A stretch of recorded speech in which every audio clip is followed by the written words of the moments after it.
અમદાવાદમાં નવું શૈક્ષણિક સત્ર શરૂ થતા પહેલા વાલીઓ પર પડશે મોંઘવારીનો માર. ઇંધણ અને ખાસ કરીને સીએનજીના ભાવમાં થયેલા સતત વધારા બાદ હવે વાલીઓની કમર તૂટવાની પૂરેપૂરી શક્યતા છે. નવા સત્રથી સ્કૂલ વાન અને રિક્ષાના ભાડામાં મોટો ભાવ વધારો ઝીંકાઈ શકે છે. સીએનજીના ભાવ આસમાને પહોંચતા હવે સ્કૂલ વર્ધી એસોસિએશન ભાડું વધારવાની તરફેણમાં છે. એસોસિએશનનું કહેવું છે કે વર્ષ 2024ની સરખામણીએ હાલ સીએનજીમાં પ્રતિ કિલો 10 રૂપિયાનો મોટો વધારો થઈ ચૂક્યો છે, જેના કારણે જૂના ભાવે સ્કૂલ વર્ધી ચલાવવી બિલકુલ પરવડે તેમ નથી. હાલની વાત કરીએ તો સ્કૂલ વાનનું માસિક ભાડું એ 1200 રૂપિયા અને રિક્ષાનું લઘુત્તમ ભાડું એ 750 રૂપિયા છે, જેમાં હવે મોટો ઉછાળો આવી શકે છે. આ અંગે જૂન મહિનાની શરૂઆતમાં અમદાવાદ સ્કૂલ વર્ધી એસોસિએશનની એક મહત્વની બેઠક મળશે, જેમાં ભાડા વધારા અંગે આખરી નિર્ણય લેવામાં આવશે. છેલ્લો ભાવ વધારો અત્યારે હાલમાં તો સીએનજીનો ભાવ વધતો જ જાય છે. છેલ્લો ભાવ વધારો અમારો 2024માં થયેલો હતો. અત્યારે હાલમાં 10 રૂપિયાનો ડિફરન્સ આવે છે. તો આના સંજોગોમાં જો હજી ભાવ વધારો આવશે તો અમે આગામી મહિનામાં અમારી મિટિંગ બોલાવવામાં આવશે અને એના અંદર અમે ભાવ વધારા બાબતમાં ચર્ચા વિચારણા કરીને આગળ જાહેર કરીશું. અત્યારે હાલમાં અમારા વાનમાં 1200 રૂપિયા છે, રિક્ષામાં 750 રૂપિયા છે.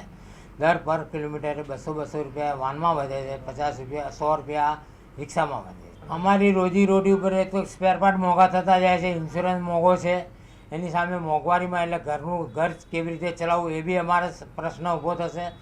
જ્યારે અમે છેલ્લું ભાડું વધાર્યું એ પછી અમારે 10 રૂપિયા ભાવ વધારો થયેલો છે અત્યારે હાલમાં સીએનજીમાં. તો અમે વચમાં ભાડા વધારતા નથી. હવે જો પોઝિશન ખરાબ હજી થતી જશે સીએનજીની તો પછી અમે આગામી મહિનામાં વિચારણા કરીશું. એટલો ભાવ વધે છે એના પર જ જશે સીધું. પણ જ્યારે બી થશે હું તમને બધાને બોલાવીશ અને એ વખતે જ આપણે જાહેર કરીશું. પણ આગામી મહિનામાં અમારી મિટિંગ આવશે. 8 તારીખે સમજો ને સ્કૂલો ખુલે છે. હજી એ બી એમને ખબર નથી પડતી કે ઓનલાઈન થશે તો શું પરિસ્થિતિ ઊભી થશે. કારણ કે માણસોને ગાડીઓના હપ્તા હશે, પોતાનું ઘર ચલાવવાનું હશે, બાળકોની ફી ભરવાની હશે, વાહન ચાલકને બી પરિવાર છે, એટલે બધું નડવાનું છે. એટલે અમે ફેર વિચારણા કરીશું. 2024ની અંદર અમે 200 રૂપિયા ભાવ વધારો કર્યો.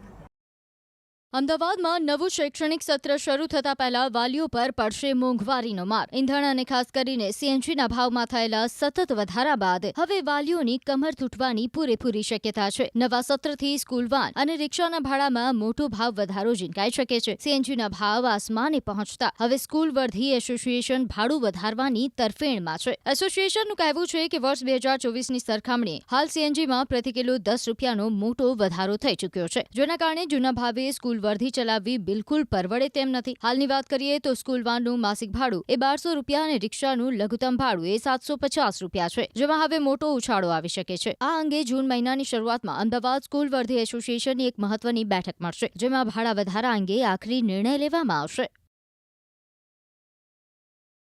છેલ્લો ભાવ વધારો અત્યારે હાલમાં તો સીએનજીનો ભાવ વધતો જ જાય છે. છેલ્લો ભાવ વધારો અમારો 2024માં થયેલો હતો. અત્યારે હાલમાં 10 રૂપિયાનો ડિફરન્સ આવે છે.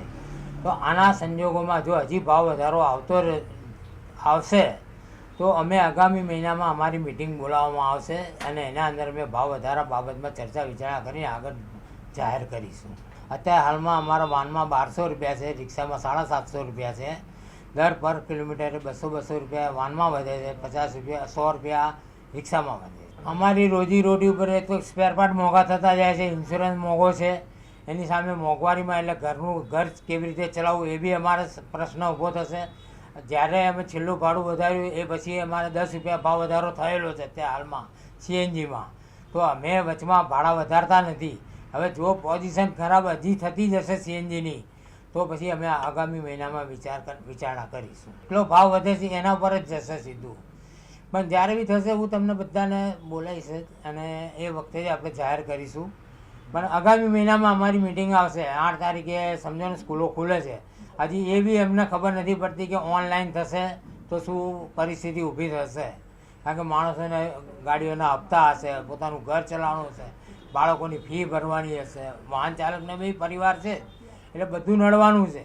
એટલે અમે ફેર વિચારણા કરીશું. 2024ની અંદર અમે 200 રૂપિયા ભાવ વધારો કર્યો.